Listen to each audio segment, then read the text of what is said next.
Welcome, welcome, welcome. You're in the right place at the right time. It must be Tuesday and it must be 5 o'clock, and we are live. I tell you, I am so glad that you guys are here hanging out with us on a Tuesday. We're going to have a great show today.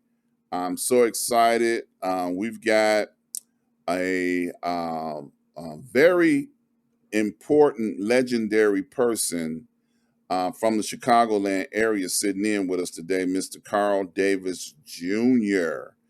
And we were just talking prior to the pre-show, and he sounds like he's excited too. So I'm glad to hear that he's excited to be here. He's been a fan of the show for quite a while, and I tell you, I always like to try to bring people who kind of follow what goes on here, because then I know I don't have to explain too much to them. They already know what's going on and all that kind of good stuff. They know I'm a wild and crazy guy. As you guys can see, Miss Tamika is still not here yet, understandably so. She has had some tragedies in her family, and please keep her and her family up in prayer, because some of the things that she's going through can be very life changing, and it may take her a while to come out of these life changing things. So we're just going to keep praying for her, keep her lifted up. She's dealing with it. God's will be done. We're just going to say it like that. So let me get right into this, because I don't want to waste too much time and not have enough time to get to our special guest for today.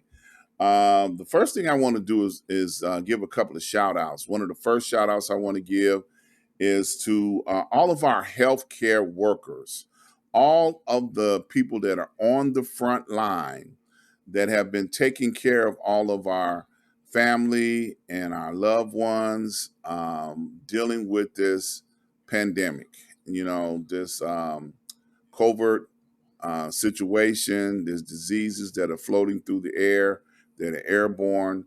Our healthcare workers have been on the front line working to try and keep our loved ones alive and send them back to us. So I am so glad each and every show to give them a shout out and let them know that I'm praying for them, I'm thinking about them, and I want to let them know that keep up the good work, because they are very important with what's going on with keeping our loved ones alive. And I thank them for it. I applaud them.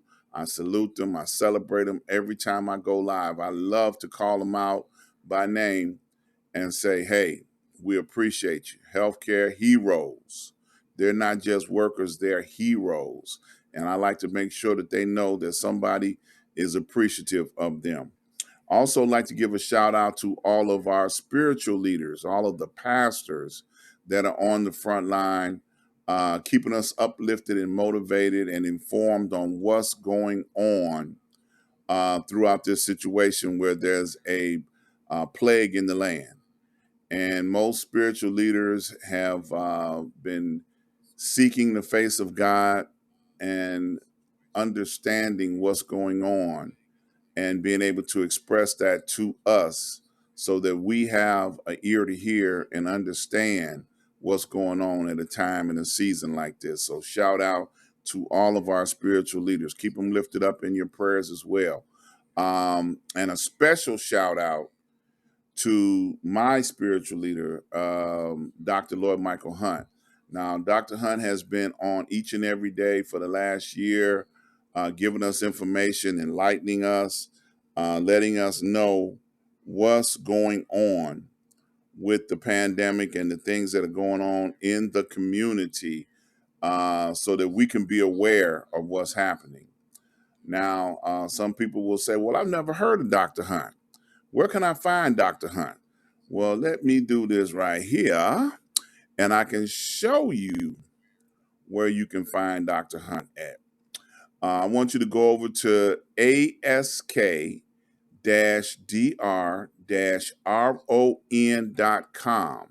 And when you get over there, I want you to scroll up to the top, and you'll see all of my social media tabs. You'll see Facebook, Instagram, YouTube, Twitter. And what I want you to do is click on the YouTube tab. The YouTube tab will take you directly to my YouTube channel. When you get to the YouTube channel, I want you to search out and you'll see a playlist completely devoted to Dr. Hunt. Okay. I've been with Dr. Hunt for over 30 years, and you'll be able to find some of his messages from way back when that are still relevant today. All you have to do is just go over to that channel, and I promise you, you'll enjoy them just as much today as I did 30 years ago. While you're also there, I want you to scroll down, enjoy some of the information that's on my page. Scroll down till you get to a place where you see my advertisers. When you get to the advertisers, I want you to check out the advertisers because these are people that help make it possible to do what we do here. You know, we have Quick Fishing Tax Service. We got Port Again Sam, one of my favorites. He brings in some of the best wines and spirits from all over the world. You can check him out. You can also check out Chief Nomo's Oasis, who brings in products from the west coast of Africa. We also have RRJ Web, who can build you a website to be able to bring whatever you want to the World Wide Web. He can build it for you, okay, and host it. He can also do maintenance. He can fix broken websites. He is fully equipped to be able to help you understand what you want on the World Wide Web. We also have Prince Hunter Financial Group. Now, if you're interested in learning how to do stock market trading, if you're interested in doing Forex trading, he is offering 2 to 3 free classes. Click this tab, it'll go over to his website. Call him up, say, hey, look, I want my 3 classes. So you can begin the process of understanding how to operate the financial world. Okay. So he's definitely a person that you want to reach out to. We also want you to scroll down a little bit further and you'll see Synergy, a energy assessments and solar energy company that can help you become more efficient with your energy for businesses and homes. We had Osei on the show a couple of weeks back, and his information is here. They can help you fix whatever energy solutions that you need and bring it to reality. We also have Chicago Communicator News, which is an affiliate, and we also have an advertisement for Immaculate Educational Consulting. So these are all of our advertisers. Please support them. We need you to support them because what they do helps make it possible for us to do what we do right here on the Ask Dr. Ron show. So I'm so excited about our next guest. I tell you, I have had the honor and the privilege of knowing his father. I ain't gonna say work with him because I ain't that old, but I've had the privilege of knowing his father, Carl Davis, and he is a legend. Like I spoke to you guys on Sunday and told you, when you think of music, most people always think of Barry Gordy when they talk about who's one of the biggest names in the business, and they talk about Barry Gordy. Well, in Chicago, there is no name bigger than Carl Davis. And we have the honor and the privilege to have Carl Davis Jr. on the show with us today. Welcome to the show, Carl. Thank you, Dr. Ron. I appreciate it, man. Yeah, man. We've been bouncing off each other for some decades. Your dad, when he wrote the book many, many years ago, um, he came on my show, and he came on via phone because he was in Carolinas at the time, Sure. and many of the book signings and events that took place during that time, I would run into you, and we would talk about, well, what about autograph book? And then you would just start signing. And then everybody would laugh and say, Carl Davis Jr. been signing his daddy's autograph longer than Carl Davis Sr. have. So you got the right signature. Yeah, I cannot deny that, I man. man, I've been signing for a long time. I thought that was hilarious, man. I thought that was like, what? Right. Yeah. Uh, So I know there's a lot of things going on in the Chicagoland area that you're involved in. We're going to get to some of those things, but okay. I did not know, and I'm going to say this. I said it off air, and I'm going to say it on air. I did not know that this was the anniversary of your father getting out of here, man. So now I know why it was so passionate for me to hunt you down and get you on the show, because this is something that we can talk about, man. That's near and dear. Your dad, man. Your dad is and still was and still is a legend. There ain't been no Carl Davises since Carl Davis. Not even you. You're not even in the business right now, so to speak. So, man, I mean, how's that making you feel right now, if I can ask that question? Well, it's certainly when you start to think about the date.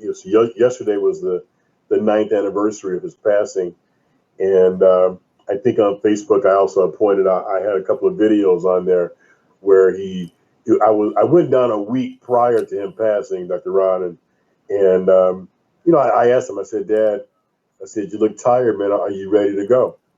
And he said, absolutely, son. He goes, I'm tired. I'm ready to go. I had already taken care of as far as spiritually, because I was his pastor. I led my father to the Lord many, many years ago. I also had the opportunity to baptize him, as well as my uncle George Davis, who was also in the record business. Led both of them and baptized them both. Um, and so he said he was ready. So I took a video. I said, well, here, a video for me and a video for the family, and then one for my daughters, his granddaughters. And so it meant a lot. So yeah, the anniversary of that certainly, brought back a lot of great memories.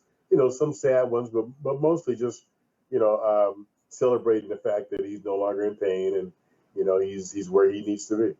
Amen. Amen. That's a beautiful, way to memorialize, your dad, because he was, so, important to so many people that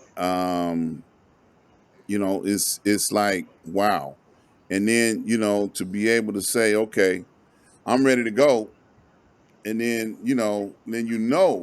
because you are his pastor, Right, that it's a good thing, not something that's a dread or can be, very stigmatizing or traumatizing is the word I'm looking for.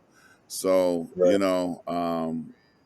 and then you put up two videos on this week. You put one, and then you put one that he made for your My daughters. your Yeah, daughter. Yeah. right. So he kind of did, what I started doing last year. It's so crazy. I'm not trying to compare myself to your dad. Trust me, I'm not. But last year, around my birthday, August the 1st, I started doing my bio, and I did Okay, it on video because I'm not a writer. I'm not a person that can sit down with paper and pencil and just write a whole bunch of stuff and have it make sense. So I said, well, I got all this video equipment and stuff. Let me put some stuff on video, and I made two versions. I made a for public version, and then I made a private version. okay, And it's so funny. I told my oldest daughter that I had made a video, and I sent her the link. I put them on YouTube, made them private, and I sent her the videos, right? And all she was interested was in her part. where she came along. I said, you Right. got to go back and listen to the rest of the stuff. You can't just take the first part that's pertaining to you, because she's my oldest daughter, right? She didn't care about the rest of my story. She just wanted Right. to hear Right. about how she got here. I'm like, you know what? You making me regret this decision to do this now, you know. But I looked at it like this, and this was my ideology. Um, with pandemic flaming all around me, death is everywhere. And my youngest son had his first child a year Okay. ago. And I said, 100 years from now, they're going to want to know who Dr. Ron was. Right. So I said, you know what? I'm going to take and do a video on myself so that when they ask who the daddy was, they can go to a video, pull it up. Let me show you who your great, great, great, great grandpa was, Right. and the video Right. would be there because the video is there now. There's nothing you can't undo it, Can I do it? That's right. So I said, okay, well, this is a pretty good idea. And it developed into something that was pretty interesting. So now I got side stories to do, because I've got people that are still in my life that have been in my life, since the 70s, and they know some of the Yeah. backstories behind the scenes. So now I'm doing, side stories. Okay. So I've already got the original content down all the way up to Okay. 2020, and I haven't done anything about 2021 yet. But up to 2020 it's on recorded video, Memorex, as they say. Can't get rid of it. Okay. Can't get Yeah, rid of it. yeah. So now that I've told the story, people are gonna be trying to say, well, where my story at? you know, Well, yeah, yeah, it's amazing the technology that we have today, right, and we can do that kind of thing. If you think about it, if you think about our people as people of color, oftentimes because we were brought here and don't really have that connection to where we come from, whether that be Africa, whether that be the Middle East, whether that be Israel, wherever that is, we don't have that understanding of who we are. So we're right. making this up as we go, and it would have been amazing to have our forefathers be able to share with us and be able to go back and take a look at that. So we have a responsibility to take advantage of the technology that we have today, so that we can leave that for generations of people that will come after us. Yeah, and it's our responsibility to leave a trail of information, Absolutely. because some stuff that we have done and accomplished, they shouldn't have to. It's already done, That's right. so they shouldn't have to go and try and recreate the wheel. We should be able to give them where the keys to the bathroom is, where the keys to this, where the keys to that, to be able to go forward and do greater works. Shelley, do I'm preaching on you now? I know. Go ahead. Yeah, you already said you was a pastor, so I got to be careful what I say and how I say it, because if I say it wrong, I know you're gonna correct me. Your dad being your dad, and like I said, he was a friend of mine, and many people now, because my audience is mature and older, they may have heard, about your dad at some point in time. So, you want to, kind of tell them about the record label and some of his legacy a little bit, if you don't mind. Sure, sure. So, for those that don't know, that are on the younger age, my dad was in the record business back in the early 60s, 70s, throughout the 2000s. But basically, if you think about certain artists, like you mentioned earlier, Berry Gordy, it's kind of funny because people always compare the two of them. They say that, my dad is the Berry Gordy of Chicago, or Right, Berry Gordy is the Carl Davis of Detroit. right, And, but the funny thing is, so I think my mother actually was the one that gave my father his first loan when he went into the record business. So let me back up and say my dad was I think he was in the Army or the Air Force, right? mm-hmm, And while he was in the armed forces, he learned to work this machine. And this particular machine was a machine that Al Bell was using on the radio station, and he was the only one in the whole station that could operate that machine. So as a result of that, my dad would spend so much time in the radio station listening to music, and he had such a good ear. So what he would do is he would pick hits. He would say, this song right here, this is going to be a hit. This one here is not going to be so much. And Al Bell began to recognize that everything that my father pointed to that was going to be a hit actually became a hit. So finally, he said, you know what? We're going to give you a chance to produce your own, to produce something. Let's see what you can do.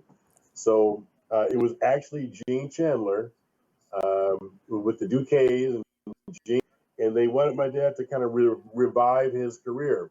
So they went in the studio, and all Gene had was a song, do, do, do, do, but he didn't have any lyrics to it. Mm-hmm. So my dad said, well, where are the lyrics? He said, well, I don't have any lyrics. He said, well, go home and write something because tomorrow they have studio time. Right. So long story short, Gene Chandler went home and wrote The Duke of Earl, came back, and they said by December of that year, I think it was 64, 65, it was one of the number one songs in the country, The Duke of Earl. And my mom gave my father the money to go into the studio because she was an entrepreneur already. And she gave him the money, and the Duke of Earl, his first royalty check was $25,000. He bought her a house and built it cash right off of 87th and Calumet, and that was the beginning. And from there, it was we lived right next door to Major Lance. So if you know Major Lance, you think of Do the Monkey Time Right. and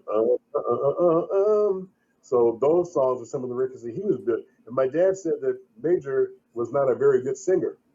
Oh, So what okay. happened was Major and Gus Redman would come down to the studio where my dad was in Brunswick, and they would sit outside with coffee and wait for my father to get out of the car and offer him coffee and ask for a chance to record. Finally, long story short, and Keisha tells it better. So Keisha Lance Bottoms, who was the mayor of Atlanta, is Major Lance's daughter. Oh, wow. Okay. Yeah. So recently, Keisha and I did an interview, and she talks a bit about that, about how her dad got discovered.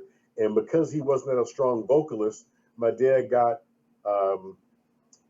Curtis Mayfield and the Impressions to do the backup, and where he was weak on the lead, they would help him on the lead. But he was a really good dancer, and the record blew up, Monkey Time, And from Okay. there, it was if you think about Jackie Wilson, Higher and Higher, and Whisper, and let's see, Walter Jackson, Feelings, and Yeah. Babyface in a group called Manchild before he ever became Babyface. My Right. dad discovered Babyface in a group called Manchild. The Artistics, the Dells. If you think about the movie The Five Heartbeats, my Right. office hours are 9 to 5. Right. That was supposed to be a portrayal of Red Davis was actually Carl Davis, and What? The Five Heartbeats are the Dells. Okay. So Yeah. Robert Townsend took some liberties, so yeah, Tyrone Davis, Barbara Acklin, the Artistics, Young Hope Trio, again Gene Chandler and all these different, Jackie Wilson, all these different artists were all on Man, his label. if you do not call the shot lights, Marshall gonna call Oh you. yeah, absolutely, the satellites, man. I know Marshall will come and get me on that one. I know, man. If you do not call his name, brother, I'm gonna call his name for you, okay? There you go. Satellites, Tyrone Davis, Walter Uh-huh. Jackson, Barbara Acklin, Mary Wells, Mm-hmm. even Sam Cooke and Cassius Clay, Muhammad Ali, Now, many and many, on and on. were the Soul Stirrers part of that is too as well? Because I know Sam Cooke was the lead Yeah, singer for the Soul Stirrers for a while. actually, it was Sam Cooke is who brought Cassius Clay to my dad Mm-hmm. and got in the studio, and I got pictures to show them in the studio recording. And my dad said very, very cautiously, he said to Cassius, "Don't quit your day job," Right. Right. because he couldn't sing. So Yeah. certainly boxing was his anointing Yeah. because singing was not going to be the way he was going to be noticed. Right. And Now, what time era? You said 50s, 60s would be his heyday. 50s, 60s, 70s, 80s, Okay. even 90s, because you got Gene Chandler with the Duke of Earl that was all the way up to 99 in the 2000s. Get Down, Baby Bubba, and, the Young Holt Trio, Merge, Magnum Force, so many other, artists that he's worked with and worked around. But the ones that were all on his label and the ones he was directly responsible for were the Dells and the Shylights and Mm-hmm. Gene Chandler, the Impressions, Curtis Mayfield. Curtis, my dad was at OK Records, the head of A&R, and he brought Curtis on as the new man of the team. And Curtis wrote a lot of the hits that we put out today. Yeah. Tyrone Davis, Turn Back the Hands of Time, Right. and Baby Can I Change My Mind, and all those groups were all a part of my dad's legacy, where he's had hundreds of million-dollar sellers. Now, many people may not know this, and I'm gonna throw this out there. You can correct me if I'm wrong, if this is not a fair assumption. But Barbara Ackland and Curtis Mayfield would be the you would say the Smokey would have been their equivalent in Detroit, but they were the songwriters and the hit makers here in Chicago. Absolutely, absolutely. Yeah. Yeah, Curtis was it, man. He basically he wrote Monkey Time Mm-hmm. for Major Lance for his hit, Right. and so many other songs. And if you go to the Black Ensemble, where Jackie Taylor Mm-hmm. is a proprietor there, they did a Jackie Wilson story, and in that story it talks about his relationship, to my dad and what they did before he went on to start Curtom Records. Okay. Yeah. So now I know you were a young guy, and I know you didn't get a chance to see everything, but your dad had a reputation of being a tough guy. So can you speak to that? Do you want to speak to that? Because I'm gingerly walking here, Gingery Walker. Well, I'll put it this way: if you saw the movie The Five Heartbeats, right, Mm-hmm. and you know that there's one of his artists basically breaks into the room while he's in the middle of a meeting, and the guy is demanding his royalty statement, and all of a Mm-hmm. sudden, Red Davis, who's supposed to be my father, hangs him over the balcony and holds him by his ankles and says, "Now, what are my office hours?" And the guy's like, "No, you're fine." Right. I love So that movie. Yes. yeah, I'll say this: that was the truth of the matter is that was not my dad. My Okay. dad was not. My dad was not the hard guy. However, if you know anything about the black music industry and how we started in the 50s and 60s and 70s, all the way up to current day, what you do know is that the Italians had a great deal of influence when it came to the record business, and I'm talking from Sony, you name it, any big label, Warner Brothers, there were a great deal of Italians that were in that business. And so when you hear about rough stuff that happened in the industry, I will not deny that it happened. But my dad was not the one uh, who did anything. He may have been the one who organized it, but he Right, right. wasn't the one He's the who, one made that phone call. Hey, take care of this for me. I need you to take care of something for me. And now yeah. and look, and But now was and that was before Big Brother was listening to every phone call. You know what I'm that's saying? right. That's Yeah, right. yeah. And it worked out well, Dr. Ron, because also if you think about it, this was back in the 60s, 70s, and 80s and 90s before the credit card machines, before debit cards, right? So when the Shy Lights would go on tour, and let's say the concert sold out, and they might be getting 10, 20 grand, whatever that dollar amount might be, they got it in cash, Right, right? They weren't really, it wasn't, let me put it on your debit card or right. here's my credit card. It Yeah, didn't and exist and back and they then. wasn't taking no So checks. they weren't taking no checks. So they were getting loads and bags of Right. cash. That's And right. so there had to be security that would also ride the tour bus that would protect the artists, but also protect everyone that's involved in the tour. Yes, that's absolutely right. So now we got a pretty good grip on who your dad is, and like I said in the beginning, he is a legend, was a legend, still is a legend in many people's minds. So what's going on with the record label now, if you can speak to that? Because as I'm gingerly saying stuff. I'm not trying to throw you under the bus or anything like that. Because it's your first time here. I'll wait till the third time before I throw you under the bus. Put you But on the bus. yeah, but so the record label, understand, has two different names now. Yeah. So in my father's last record label was Shy Sound Music. Mm-hmm. Shy Sound. I'm sorry, Shy Sound Records. And so that company went under, obviously, right before he passed away. And so what I did a couple of years ago was started Shy Sound Music Group, Okay. just to be distinct from his label. And we only have one artist right now. We are actually entertaining and looking at artists. We're very new to the game, and the game has completely changed from when my dad was in the business, right? Mm-hmm. So where it used to be the radio stations and paying their DJs, payola and getting your record played and breaking a hit that way. Now with the onslaught of technology, social media, YouTube, influencers, all that kind of stuff, now you can basically generate a label without having to go to some of the majors and get a press and distribution deal and hope that they would, distribute your music, and then have to have a large promotional budget, because if you couldn't promote it, then the record stores would not carry your record, because they say, if you can't tell folks that it's here and spend the money to let folks know that we have it, we're not going to give you shelf space, right? So the game has completely changed since my dad's in the business. So I am now trying to, some of my father's people that worked with my dad in the business, like Gus Redmond, Guy Daniels, George Davis, who's also recently deceased, but they were assisting me in the record business and basically teaching me the record industry.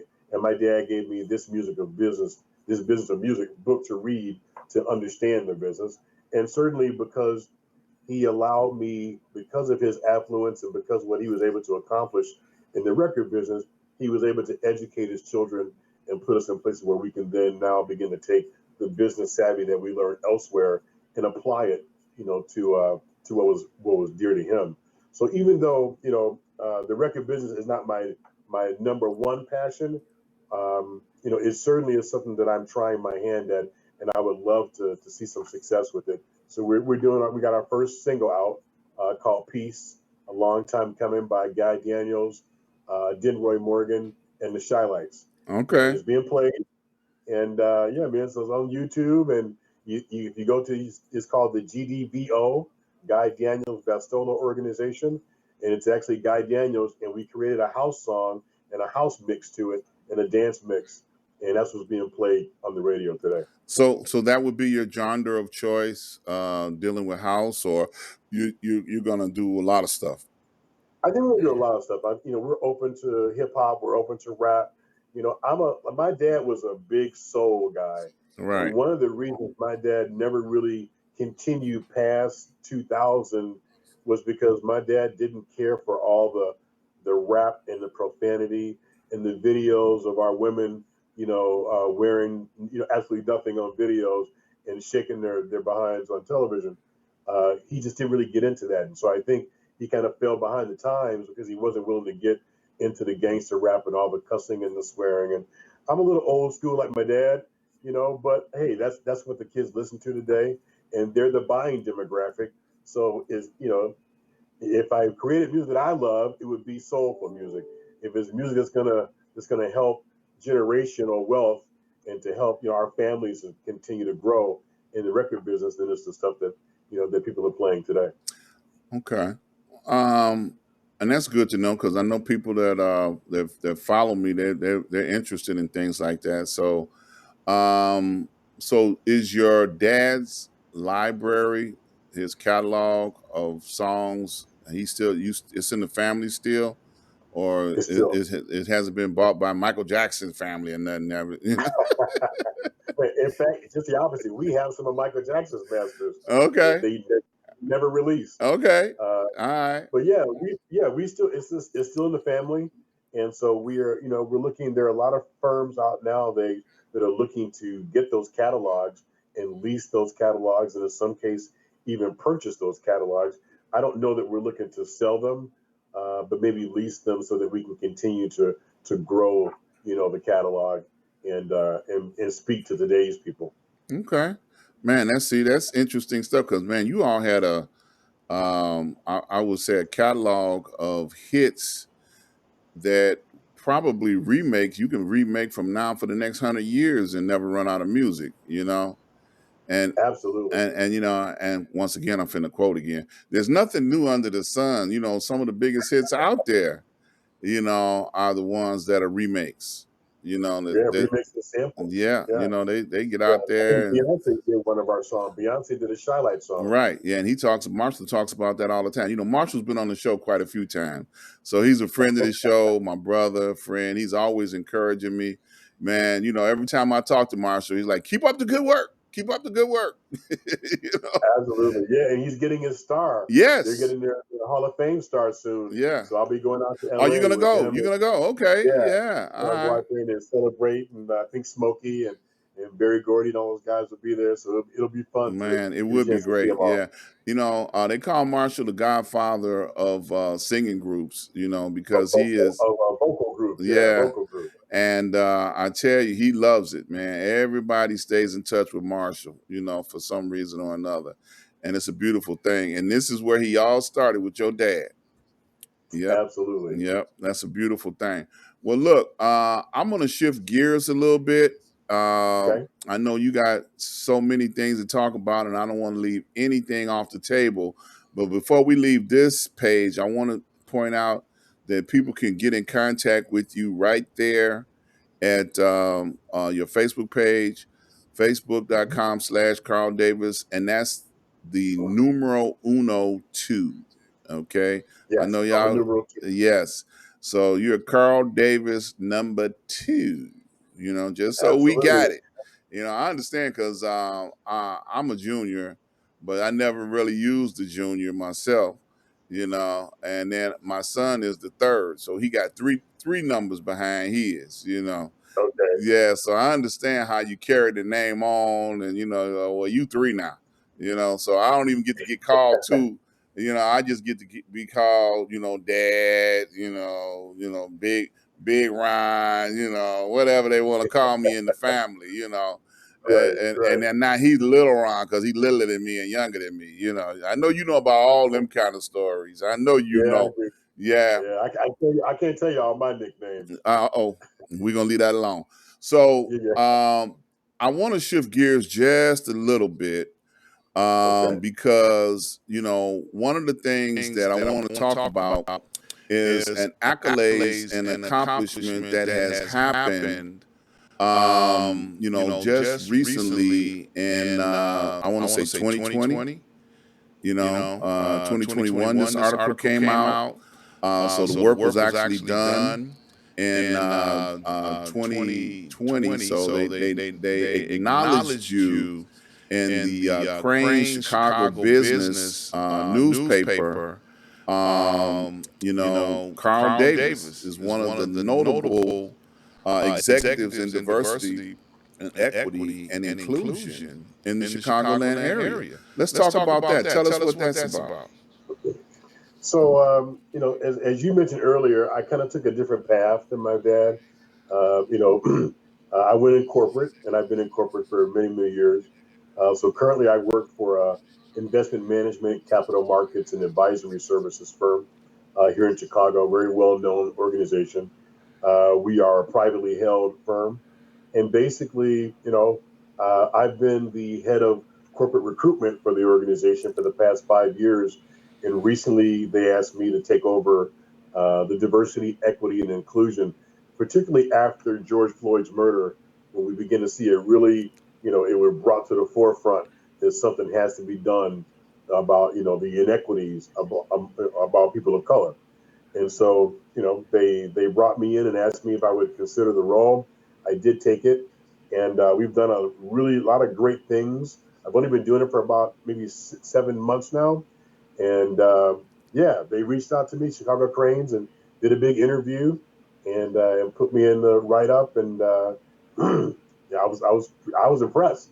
I was like, wow, I made it to Cranes, and Yeah. but the person I wanted to call the most to share it with, wasn't here, so I couldn't do that. But I'm sure in the spirit he knows, Oh, what's he happening. knows, brother. Yeah. Yep. It's one thing, and I say this to people all the time, as often as you think of our loved ones, they're there to receive that love and refresh that love within us. So I definitely understand what you mean by that, because, being an, senior citizen, we've lost a lot of people over time, but we don't lose them. We just transcend from one place to another, and they're still in our hearts, Absolutely, yeah, and as long as you hold on to them and think about them, they'll always be there. absolutely. Yeah, grandma, grandpa, everybody, they still there, boy. Sometimes I look, y'all don't look right now because I'm in that bad. You So know. yeah, I took after him. I think we're a lot. The older I get, Dr. Ron, the more I realize. I used to always say, "No, I'm not like my father." But the older I get, man, I just see I'm so much like him. It's almost scary. And I hear myself saying things that he would say in the same voice that he would say it in, and I catch myself and I just laugh Yeah. because we are so much alike. Yeah. So it's Yeah. pretty amazing. But Yeah, yeah, I got the same problem. Like my dad has been gone for a while, for quite a while, and every time I look in the mirror, I see his face, and I'm like, "Dang, I done turned into my dad." I look, I'm like, "Oh my God," gray hair, like, "Oh yes, man." absolutely. But it's not a bad thing. It's a good thing, No, you not at know. all. It's one of those things that I'm glad to be here still. That's the thing Absolutely. I give my testimony all the time is I'm still glad to be here. And if I make it 2 more days, I'm gonna be 64 years old. So I'm looking forward to it. Absolutely. Right around the corner. I'll be Yeah. there. I'm almost there. I can shout it out. I'm there. But I got what they say, one in a wake up. Hey, this one of the famous movies of Scarface. Every day above ground is a good day. It's a great day, man. Please. Absolutely. So now, I know you can't give away too much information, but when you say that you are taking your company into this era of diversity, so does that mean that you're going to be bringing in other executives to try and fill, positions within your company that will balance out the complexion of what they have been doing, and then offering up an opportunity to service our community even the more? Is that your plan? Absolutely. So, what they've charged me with is to be all things diversity.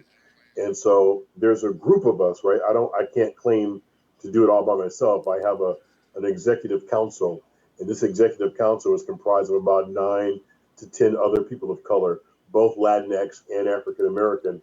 And our job is to hold our senior leaders, our CEOs, our presidents accountable, as well as making certain that we are doing business with Black organizations and Black companies, impactful and meaningful business, not just the usual set asides of 15 or 25% of the revenue.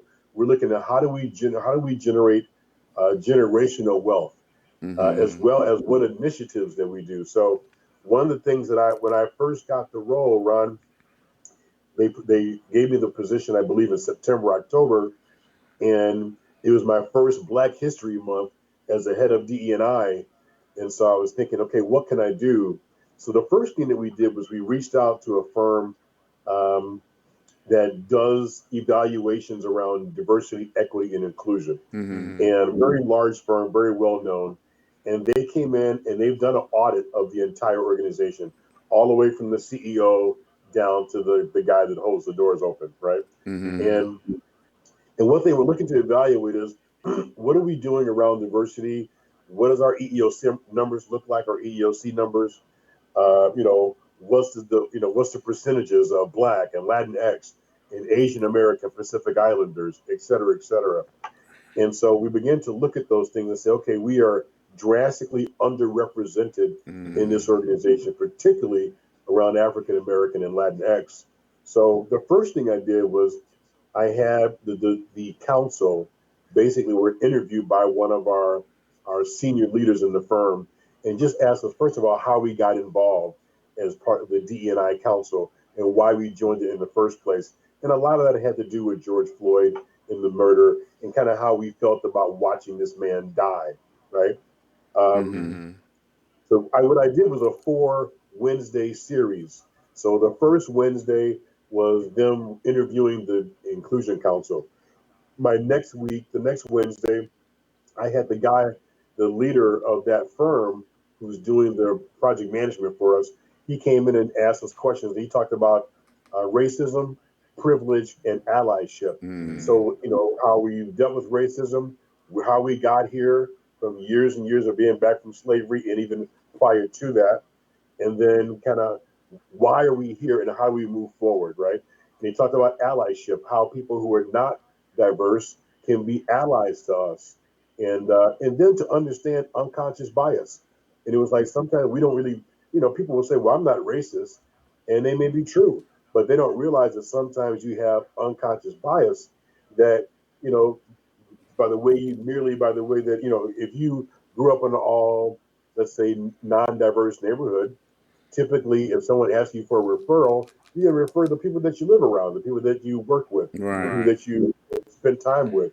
And so it's not necessarily people trying to just have an all white anything, but it's more or less if you don't really have those relationships and connections, how do you refer people of color, right? Right. So the second one, the third week, we brought in Desmond Clark, who is an ex Chicago Bear, number 88 Chicago Bears. He played the Super Bowl that they lost when we lost against the Colts Okay. with Tony Dungy. Right. And he came in and talked about leadership.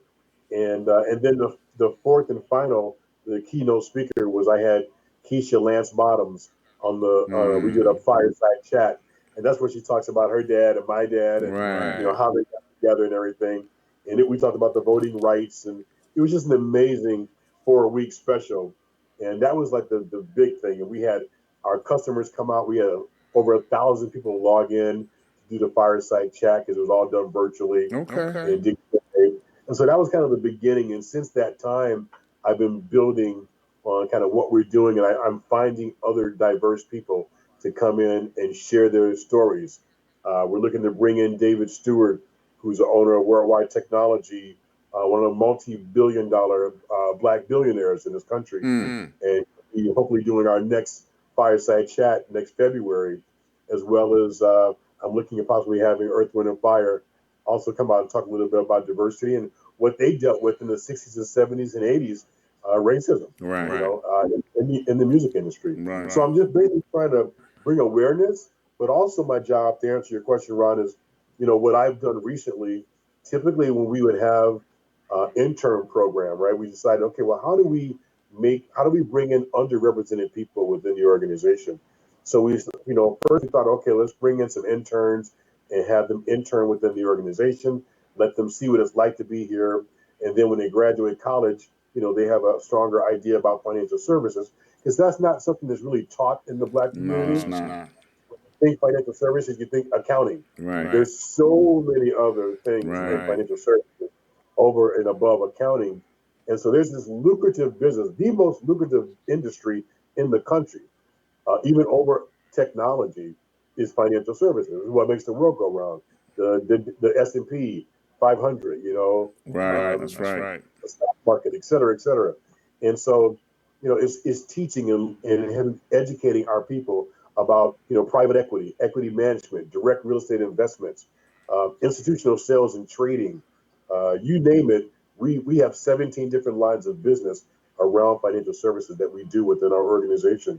And so what I've been doing is, so we've always had like 30 people will be in the intern class. It might be one person of color, maybe one Asian.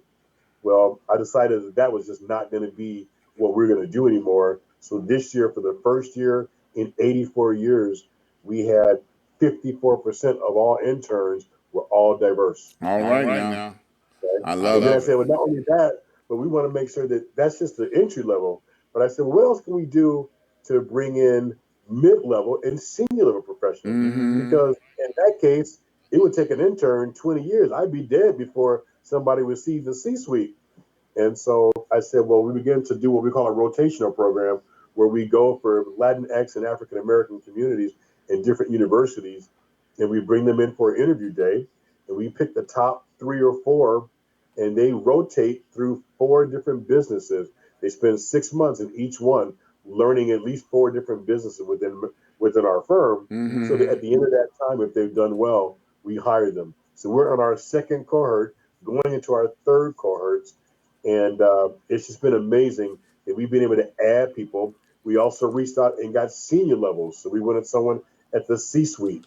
And then just last week, I was able to talk with our CEO, and we just appointed our first African American to the board of directors. All right And now. firm, and we're working on one more before 2022. All right now. Well, congratulations, man. That's a Thank you, lot, man. man. That's a lot. And I think you mentioned in your conversation just now, the company's 84 years old. That is correct. It took them 84 years to get to this point. Absolutely. 84 years, man. I can't let that go without being emphasized. And change has finally come. The mindset has finally come to be able to open up and embrace, people of color, all different races, to be able to find their way in this industry. I don't know if you paid any attention in the beginning. I have a instructor who teaches people how to do market trading, and he teaches them how to do forex trading, which is, like you said a minute ago, is not very common. It's not something that we pull our kids up to the kitchen table when they're young and say, "Look, we're going to show you how to execute a trade." We're not going to teach you the terminology dealing with the market. And it's something that we should be doing. It should be just as common as we teach people how to sit at the table and not play with their food. I remember when my youngest son, was very young, 17 years old. I had a good friend of mine who had a etiquette organization where he would teach young people civility and etiquette behavior. And he would teach my son to be a student teacher, because sometimes it's easier for young people to learn from young people, to know which spoon, which fork, which glass, to use. And something as simple as that teaches young people how to elevate their thought process. We can treat one another with civility and with respect, and with love, without having to do the hip hop thing. Because hip hop taught them enough bad stuff. Now we got to counteract it. I said that out loud. I know a lot of mad people at me now because I said it out loud. I didn't say that, y'all. Y'all didn't hear me say that. No, I said I get in trouble all the time, so it's okay. But I've got at least 3 recruits for you, and I don't talk about no interns. I'm talking about the field positions that are working in the marketplace now that could possibly come on and be a part of your people of color that you bring in. They might need to be some tweaking in them, but I got at least 3 people that I can refer to you that are working in the marketplace that need a change in their life. And it looks like you have an environment that's conducive to bringing it, because it ain't easy. I'm gonna say this. I'm gonna get in trouble again. It ain't easy bringing black folks in. Because black folks got bad habits, y'all. And y'all know y'all got bad habits, so don't get mad at me, okay, for saying it out loud. Y'all know y'all got bad habits. Boy, y'all gonna come in there late. Y'all gonna come in there, boy, trying to talk any kind of way, and then people ain't even gonna understand what y'all saying half the time. And especially if you're from New Orleans, you sitting up there talking about for true.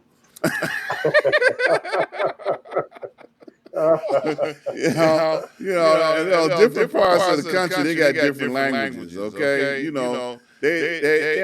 So I gotta say it again, man, I applaud you, for taking on this and representing, and standing, and taking steps to open the door to bring, like you said, generational wealth into our community. So once again, man, I thank you. What Crane Chicago business got it right, brother. You are somebody that they need to know. Well, you know what they say, Ron? It is a saying that I say oftentimes here is you can't be what you can't see. Right. That's right. Right. That's And right. so if someone is aspiring to be a CEO or be a president of a $200 billion firm, assets under management,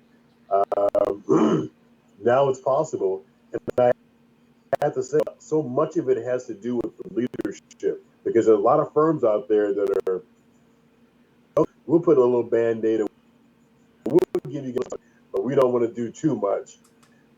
Our CEO, man, is he is 100%.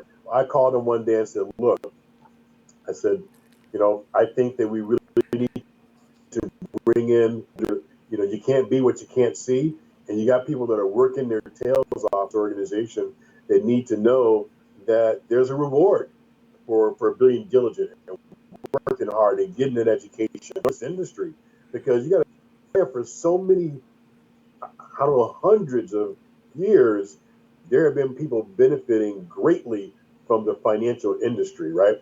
Everything that we do, our entire economy wraps around the financial industry. And we have been, I think, out of the, I don't know how many trillions of dollars there are in financial services, there's been maybe 8% African American. And you can add Latinx to it, it might be 12%. In all of America, 12% in the most lucrative business in the nation. Yeah. In the country. Yeah. And you're 100% correct. Look, man, we got to get out of here. It's been an hour already, just about. And we just getting started, bro. You're going to have to come back. You going to come back and see me again?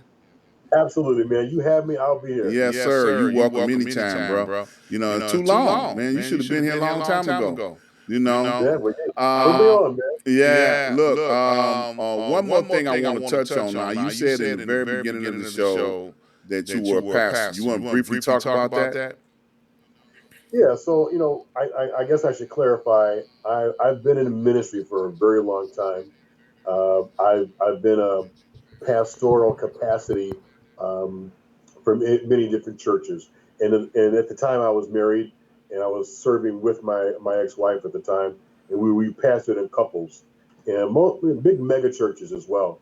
And then after I went through a divorce, my ex-wife and I divorced, and as a result of that, you know how the church frowns upon divorce. Yeah, so I didn't want to be the thing to cause other people to stumble by looking at maybe my shortcomings or looking where I made a mistake and then judging God based upon, something that man messed it up. Right. So I'm like, hey, keep your eyes on him. Don't watch me. Right. I'm a student just like you. If you looking at me and waiting to see, I'm going to fail you each and every time. Keep your eyes on Yeshua because he's the one that will not fail you. I'm just helping point the way.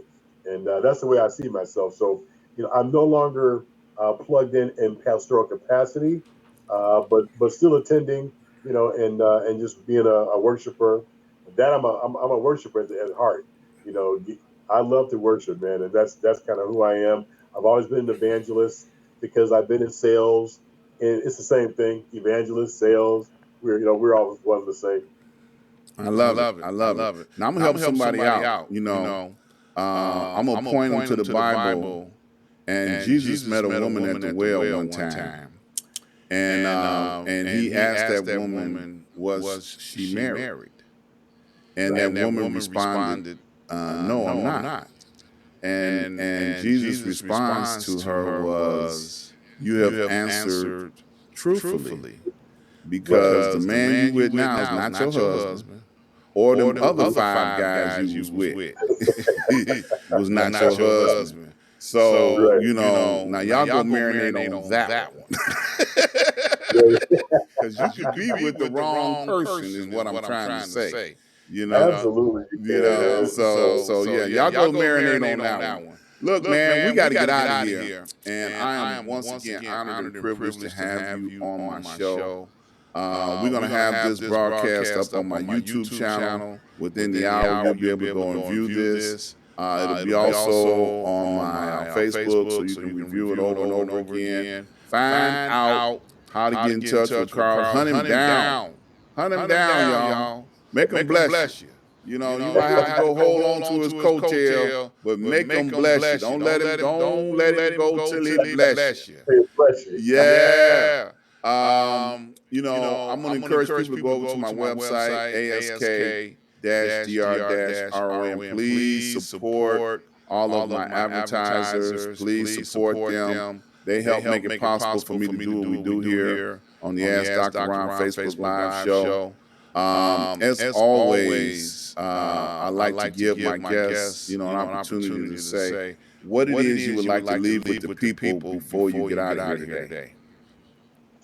Hey, I would just say that tomorrow is never promised to us. I think we see that by the things that we're going through and the global pandemics, and we're losing loved ones left and right. Tell the people that you love them, and never miss a chance to do that. And try to be the best person that you believe that you can be. And be a blessing to other people, and maybe not as narcissistic as our society has led us to believe that we should be, but we should be uplifting and encouraging other people. Amen. I love that. Say you love somebody today, y'all. Look, we're going to throw this up right here before we get out of here. If you'd like to support this broadcast, this is all of our information to make contributions, donations. We need your support. We take all methods, Cash App, Zelle, PayPal. Look, we're going to do another Black History Moment. We celebrate Black History Moment 365 days out of the year. So come by on Sunday, and we will have another Black History Moment for you guys. So until next week, peace and love. You stay blessed and encouraged. See y'all next week.